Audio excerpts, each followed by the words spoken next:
Morning. It's my pleasure to introduce our Sunday speaker, Mal Horvath-Lucid. Mal is a wild, creative, and lifelong learner.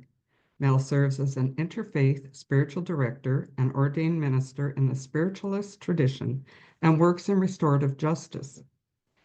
With a focus on how we can do things differently toward love, toward peace, toward healing, Mal's work centers around building bigger spaces for awareness, realness, and belonging, with self-acceptance as the bridge.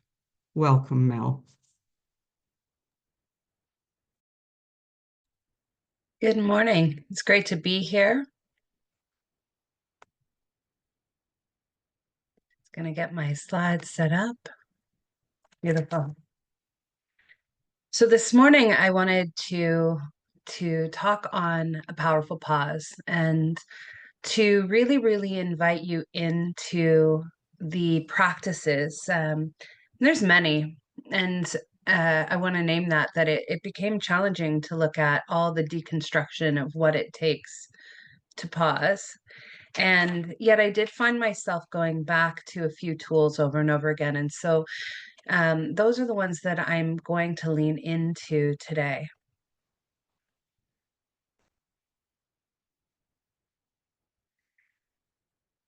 The first one I want to talk about is abiding breath. An abiding breath is different than this sort of disconnected idea we have of breathing.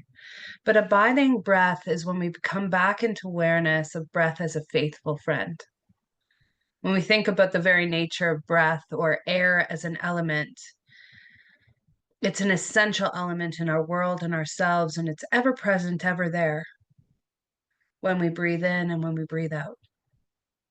It's also this incredible reminder of our interconnectedness to ourselves, to one another, to everything. That the same air that is moving through me is moving through you, is moving through beings, through plants, through oceans, through water. It is everywhere. It's actually a powerful idea to think about how connected we are. And so the breath really in its essence brings us back into the body. I think about surgeries that I've had, and one of the key pieces that I noticed is that they would talk after about the importance of breath and deep breathing every hour, delivering essential, necessary oxygen to all your cells. It's an act of self-care, and yet so many times we can find ourselves disconnected from breath, shallow breathing, quickly breathing, or completely unaware that we're breathing. And so breath really is a guide back into our parasympathetic system. And our parasympathetic system, put simply, is that system of ease within our body. It doesn't mean that everything that is challenging us right now to, quote, hold our breath isn't there. It's that we choose to be in it with breath.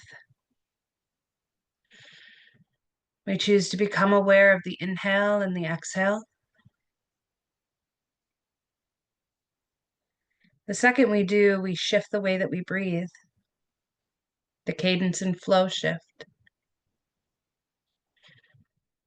For me, I like to visualize the lake and the waves that come in as the inhale, and the exhale, the ways for which the water, the breath retreat back out. Breath is also this really simple reminder that everything expands and contracts. This expansion and contraction continues all the time, whether we're aware of it or unaware. We expand and we contract. And sometimes we become aware of the expansion and it grows. And sometimes we're focused on the contraction and we feel that squeeze and that tightness, only to find once again the inhale and the exhale. The practice of being with breath in what is, of steadying that, of moving with it, brings us back into awareness with our bodies in a different way. It also supports our ability to be with what is and slow it down. It's the act of aligning or centering to come back in, to return to home, to ourselves, to our bodies. So the invitation is to think about where breath could be added. And so for me, it is as simple as slowing down to add breath in challenging moments, to slow down and add breath to mundane tasks, to slow down and add breath before I sip a tea, before I speak a word, before I jump to a conclusion, before I make meaning. That breath, taking a beat, as it were, shifts things, it changes things. It sounds simple, but for many of us, we know that we can get very disconnected from our awareness of our breath.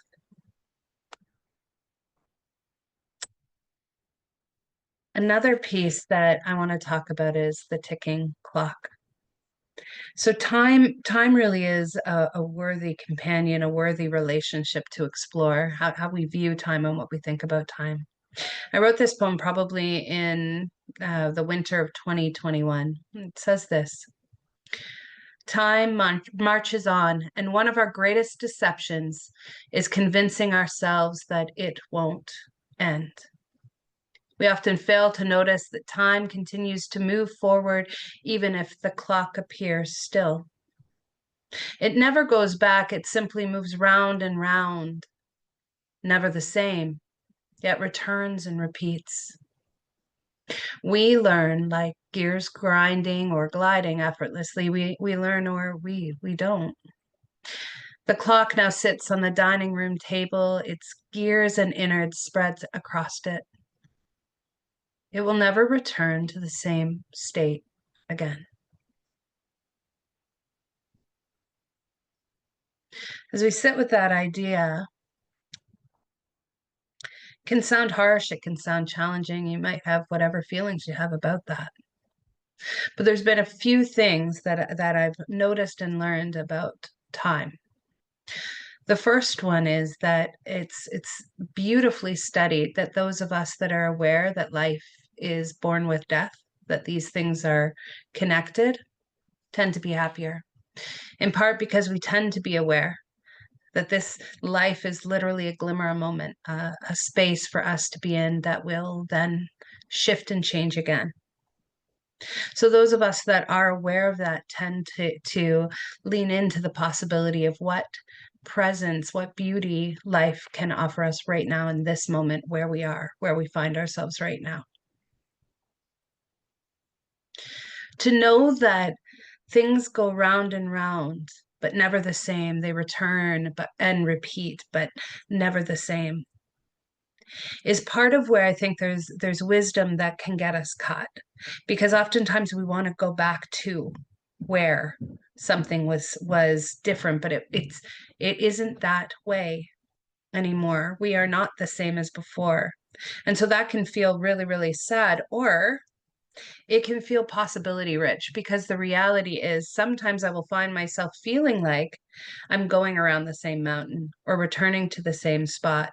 And it has been extraordinarily helpful to me to know that I'm not returning to something that feels familiar, the same as I was before. The me in the breaths, the lives, the years, the moments that has lived since then is different than before. It means I am navigating potentially what feels like the same challenge anew. So there's possibility in this reframe of time.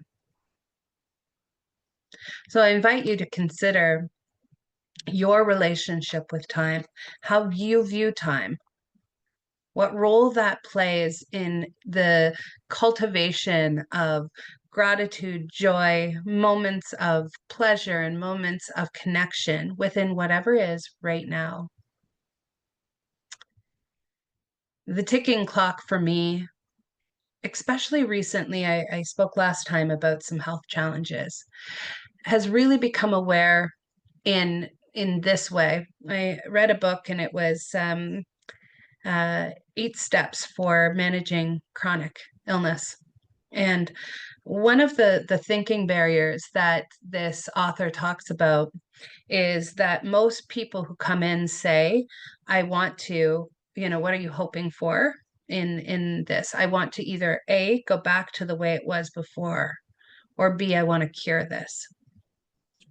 And what she talked about was the possibility of living well right now with those things that are achy or pain, whether it's physical, mental, emotional, whether it's a spiritual or on a multitude of layers, to be with that and to add joy, to be with that and to see the things around you that are holding you. It's oftentimes easy to see the thing that's challenging. And I'm not suggesting that you don't see that. I'm suggesting that it's powerful to hold that and to start to build out a practice that allows you to see more of the picture, more of the gift of breath that is abiding, more of the gift of nature in all its fullness, in all its ways, including the snow falling, in the gift of the simplest things that we often miss because we're speeding by, or because we're so narrowed in on a thing that we're not seeing more of the things again. Little more about time. There's at least 2 dimensions of time. We have the objective. This is the ticking clock, the seconds, the days, the weeks, the months, the year. This allows us some language to share with each other about where we're at, orientation wise, and what might be going on. But we also know there's the subjective feeling of time, the feeling of each moment, the second where your whole life changes, or the way that being in flow can make you forget time altogether. We know those. We know the conversations that feel like moments, but it's been lasting for hours. We know love that is an experience of love that is so immersive that a lifetime feels like a moment. That subjective time is part of realizing how we cultivate the robustness within the seconds, weeks, months, and years. It's a measurement within us. We know when we're in alignment with ourselves, and we know when we're out of flow, when the slog is there. So if we weren't trying to remove what is, instead, we would be adding more of what cultivates that feeling of flow, the subjective relationship with time. Applying time to the pause allows other pieces to change, form, dissolve, allowing us to become more aware of what's really going on with us and around us. It invites us deeper into the unknown, and we have a resistance to the unknown. We want to have certainty. We want to land. That's human. That's okay. That's to be honored. And as I have learned how to apply time and pause and allow other things to form and dissolve, it has allowed me to watch, to witness, to see what is around me. And it has allowed me to trust where things are at. This is challenging because we want people to do what we want them to do. But if we are not living a life where we write the script of what other people should say and do, and then push and push for them to say and do those things, we would be doing something else. We would be looking at what we are saying and what we are doing. And we would be looking at the natural flow that will inevitably connect us to one another. It is what brought every single one of us here this morning. And we start to lean into those places of flow. There's a tension or a piece. So there's 2 ways that we tend to change. Time is one of them. The other one is the fire element. And it tends to be a changer. It's often accompanied with emotions like anger. And this initiatory emotion, oftentimes, again, we seek to resist that feeling. And I rather think about it more as an initiator. It's not where we're meant to stay, but it does, if we listen carefully, call us back toward our sense of what is okay and not okay. Essentially, it calls us back into our boundaries. And those boundaries then are what we can create. And they're again, they move and they change. And that's this tricky thing, is that we have to grow, choose to grow in a way that we choose to move with the breath and choose to live our lives in the same way. That there is more, that things can change, and that the where it is right now, here's how I would like to position myself or associate myself with that thing or that experience or that person based on where it is right now. And certainly things can change and I can change, but right now, this is where I'm at.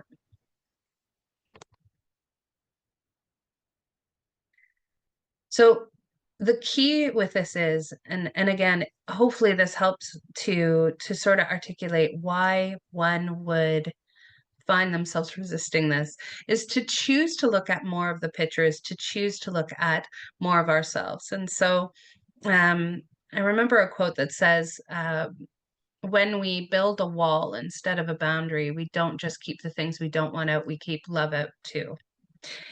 Likewise, with choosing to see the picture, if we only want to see a part of that picture, then we will only see a piece of ourselves.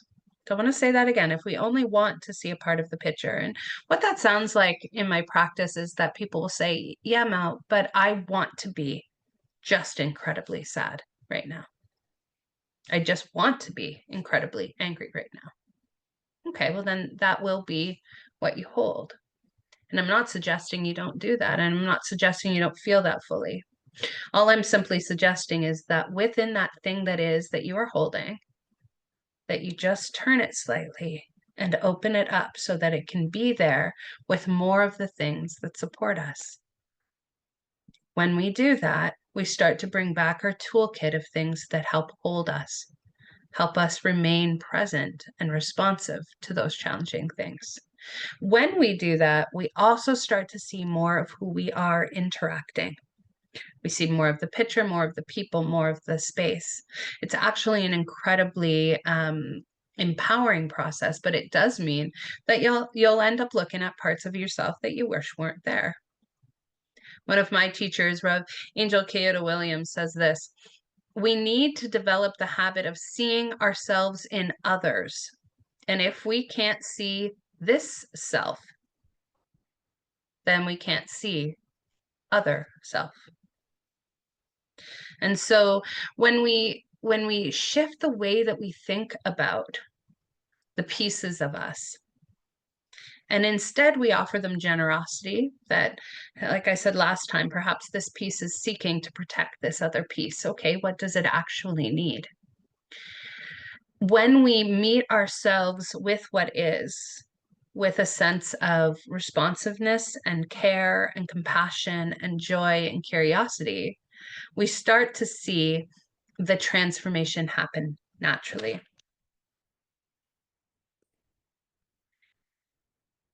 I don't know if you have heard the concept of let them, but the concept of let them is one that I have it actually tattooed on my hand. I got it done a few years ago now.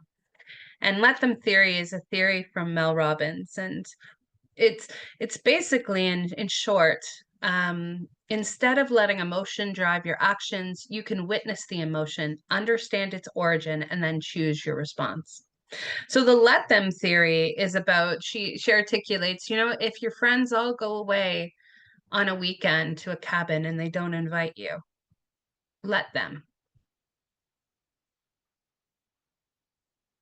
And I pause there to let us feel what that would feel like, but that would really hurt me. I'd want them to not do that. Well, when we try to change people, manipulate it, we can never actually quite connect into what is. Instead, we could say, hey, my friends went on a weekend without me. And let ourselves feel that. Let ourselves decide what we want to do with that. And watch and notice what happens. It can be challenging to meet things where they're at. That's why we write stories. That's why we say, that just can't be. And it can cause struggle or suffering within us rather than simply letting something be the way that it is and then slowing things down to be more present with more of what that feels like or connects in with us. For me, it's been noticing that some of the ways that I want to interact with people, my own way of friendship, doesn't actually have me wanting to um, to do certain activities if we're, yeah. And so noticing that it can feel lovely to be invited, but it's also noticing what it is I would want to participate in. So again, that idea of knowing self as it interacts with one another. The let them theory also says the location of power is not in changing the world, but rather in knowing, communicating with, and healing oneself. A step further would be to say, I am responsible for my thoughts, words, and actions. And absolutely, we can have experiences in our lives that really, really impact, really impact us. And so it isn't about blaming, shaming, or coming at ourselves for our thoughts, words, and actions. It's simply about being reflective to the space where I know that I hold power. It isn't in changing the world, but rather in being able to know this person and hold responsibility for how I show up, what I say, and what I do. That practice is a challenging one. And it's why the book Let Them theory is so big right now, is because it's actually where the change comes. It calls us to grow our capacity for conflict, discomfort, and the undesired, not toward endurance though. So sometimes we think, oh, so I'm supposed to just grow my ability to take a hit, to be uncomfortable, to be in the undesired and endure that. But there's a different texture that can come from it, and it is acceptance. It is where we see the thing and we also see ourselves in connection with that. And we see that we have choicefulness and we can relocate ourselves. This is an act of empowerment. It does call us, though, to do something. The thing that for me, I'm going to try to succinctly as possible explain this piece. When we come back into feeling in a world that tells us not to feel, we will learn how to hold more of our emotions, and we'll learn how to utilize those towards intuition, towards higher wisdom, towards data that can help us navigate our lives. This sensitivity must also be held with equanimity. This is a strength or a capacity to be with challenging things. What I notice sometimes is that we think that growing capacity for conflict, discomfort, and undesired experiences is more about saying, yeah, so I don't go near anything that causes conflict, discomfort, or is undesired. And I would hold that with tenderness to say a few things. There was a time in my queer coming out journey where it made sense for me to spend time more exclusively in queer community, where I could figure out who I was. I could explore what that meant. But eventually, the call, particularly if one desires to grow their capacity, was back into mixed spaces with lots of different people. And sometimes that wound that we have from those experiences causes us to stop at, I won't go near anything like that again. And the growth potential is when we say, I understand myself enough. I notice when I'm at capacity, but I also understand that we cannot heal relationship wounds outside of relationship. So at some point, we are called to go back into the discomfort, back into the conflict.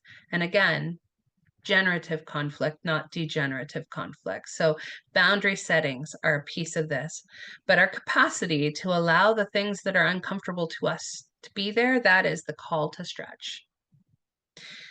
Part of how we do that, and what I value about Mel Robbins' work, is that she articulates, hey, this theory, this let them theory, comes from radical acceptance, which is a Buddhist philosophy. And suffering often comes from wanting things to be different than how they are. And so what she suggests is the simple words, let them, allows you to be able to navigate this in modern life. So radical acceptance, for me, how I articulate this, is that sometimes we'll avoid saying where we are on the map. We'll avoid point A of where we are because we just want to get to point B. The challenge is, without locating yourself where you are, it's really, really tough to pinpoint the next location, right? That makes sense. If I'm mapping something, I would map from where I am to where I want to go. The resistance to where I am slows down my ability to be with it in such a way that it will naturally start to shift and change. I'll go on a ride that I didn't even pin and get to a new spot. That's the power of this, is that we can change our location in part by acknowledging our location. So just simply in acknowledging where we are, hey, that was really hard for me. This thing really, really is there, and it's impacting me. And so when we start to look at these in pieces, we start to see how the powerful pause comes together. So I want to invite you into a time, or a longer time, of meditation. I want to invite you first to become more aware of your body, to come back to abiding breath, to notice your inhale and your exhale.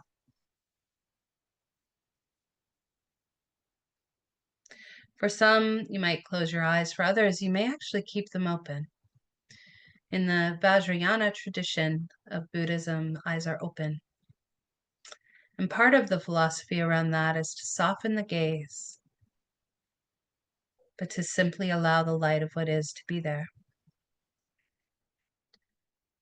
Maybe noticing your feet rooted on the ground, maybe imagining roots growing down into the center of the earth, maybe imagining the top of your head connected to the infinite universe. Simply through breath, simply through breathing, simply through being present. Allowing the texture of waves, the inhale as the water comes toward, the exhale as it moves away. Perhaps it captures and takes some sand with it as it goes, revealing what is underneath.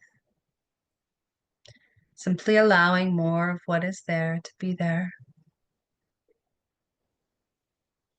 Witnessing the action of breath, noticing.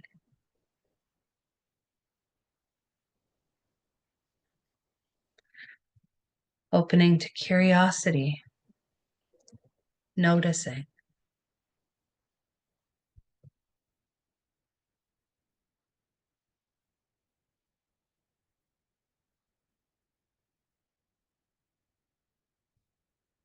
In this place of breath, maybe allowing something to come to mind that's not too uncomfortable for you, but it's just uncomfortable. It's there right now and it's uncomfortable. Simply inviting that thing that is there to be noticed, to just see it. You're not going to do anything about it. You're not solving that. Just being present. That thing, you find it uncomfortable. Maybe noticing where in your body you feel it.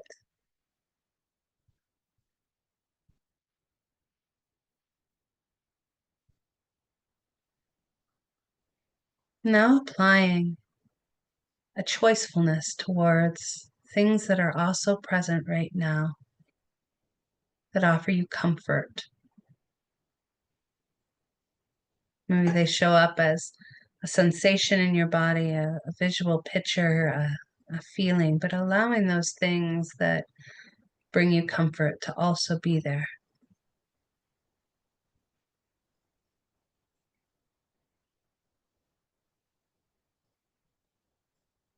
Perhaps inviting visions, pictures, or sensations of people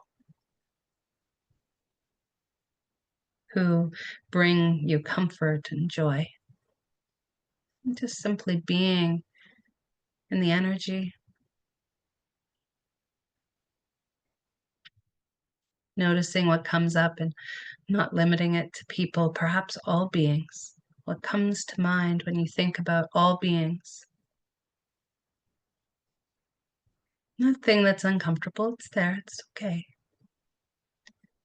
And inviting in space and room for all those beings that you find connected.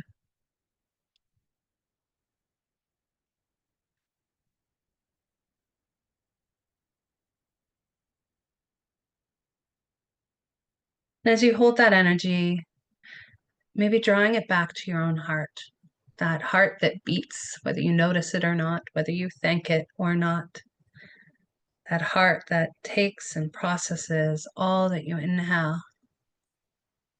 And perhaps exhaling, just giving gratitude for yourself, for your body, for your mind, for your emotions, for your ability to make it through 100% of everything you've experienced to be here right now.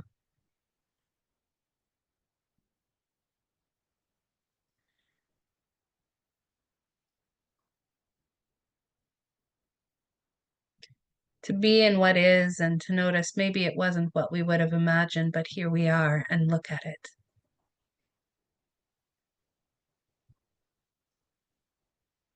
To choose to see the beauty in the infinite universe that is above us and the deep and abundant earth that surrounds us. The beauty in water, fire, air, earth, and the beauty in space. Space for me is the pause. It is also the infinite universe that reminds us that beyond that galaxy is another galaxy. It's the Milky Way. There is more. There is more to me. There is more to you. And when we start to see that, it is contradictory to what we believe. We start to see more of how powerful we are in all of the things that are present. I'll close today with a poem that I wrote called To Let.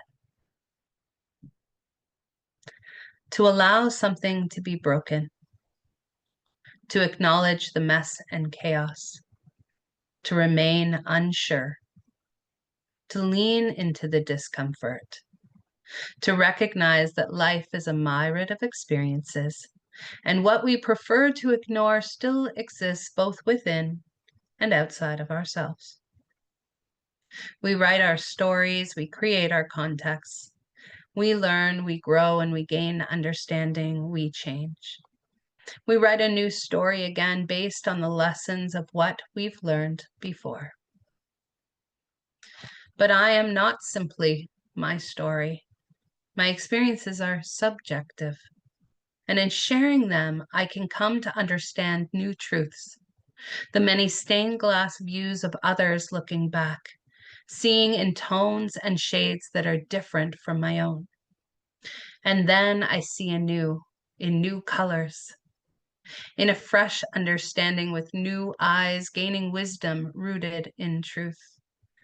We rise to write a new story with the understanding that each of us holds a pen this time. We write, we erase, we build up, and we tear down. And we must choose to own that. We do not own the story, yet we are part of it. We are not separate. In the act of writing and erasing, building and tearing down, we see how connected we truly are. when I wrote this piece, I just found out that my belief that there was three primary colors was different than that of the mantis shrimp.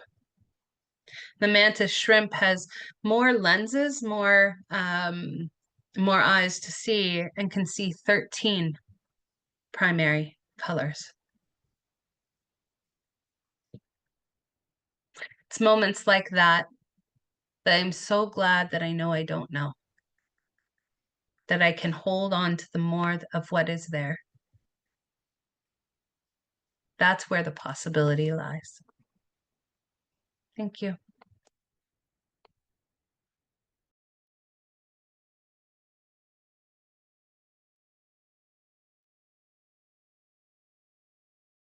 Mel, can you come back on screen?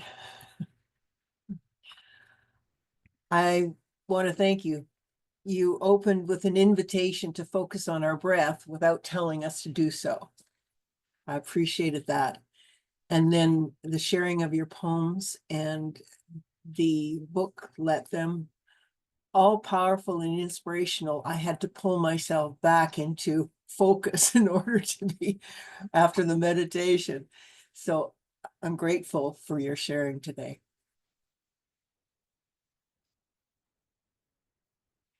And let's close this portion of our conversation with a treatment. Focusing on the inspiration we've just received, the divine intelligence in the form of Mel that expressed, that brought different ideas, different perspectives that allowed us to perceive something that we may not have previously. Recognizing that co-creative power that was shared with us and that we are sharing as well. For as we contemplate what is shared, it changes us. And in the changing, each of us expands in awareness. There is a flow of energy exchange. That is the expression of the divine as us, the expression of joy, of contemplation, the expression of curiosity, the expression of moving in the flow, the waves, the water, being part of all that is. Recognizing that for me to have choice, all has choice. It may be that we don't make the same choices. We don't have the same preferences, but it is required, if there is choice, that there is a freedom of choice. So my preference and my expectations cannot be imposed. I can offer an invitation, as has been done here, to see other perspectives. But choice is each of us, and choice is what we are allowed and do naturally and effortlessly, and oftentimes unconsciously and habitually. So what's been offered, the invitation today, is to look at our life from an experience of love and allowing, of recognizing that events and experiences are what we tell stories about, and that those stories are ours to tell or reshape or reform. That life is this opportunity, life is this invitation, that just as divine is breathing each of us, divine is flowing through, that we always have the opportunity to raise our thoughts, raise our awareness, and become that greater divine expression that is a natural state for each. Love points the way, law makes the way possible, and this is possible for every single individualization of the divine that is in expression at this time. I allow it to be so, for this is a demand upon that law. It reveals itself in the lives of each of us. And what is expressing here as this energy, this love, this peace, is flowing from the focal point of this Sunday gathering to expand and flow and enfold. I let it be so with joy, with gratitude. It unfolds under grace in perfect ways. I accept and allow. And I accept with grace, with love, with peace. It's done in mind, and it is my life now. I let it be so. And as I do, it is. And so it is.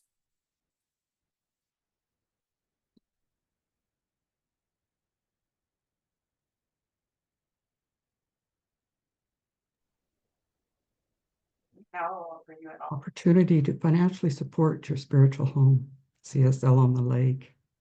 Let's begin with our abundance affirmation. Together, please. Is the slide coming up, Sharon? Thank you. So together, as I give, so I receive. My good now flows to me in a steady, unbroken, ever-increasing stream of success, happiness, and abundance. I am blessed. Blessings abound for all life everywhere. I am grateful. The ways to give. It's a charitable organization. We offer many ways for you to support your spiritual community. E-transfer to admin@cslonthelake.com. Click donate on our website, cslonthelake.com, or mail a check to Center for Spiritual Living on the Lake, 20 Bonnie Lynn Court, Toronto, Ontario, M1K3A4.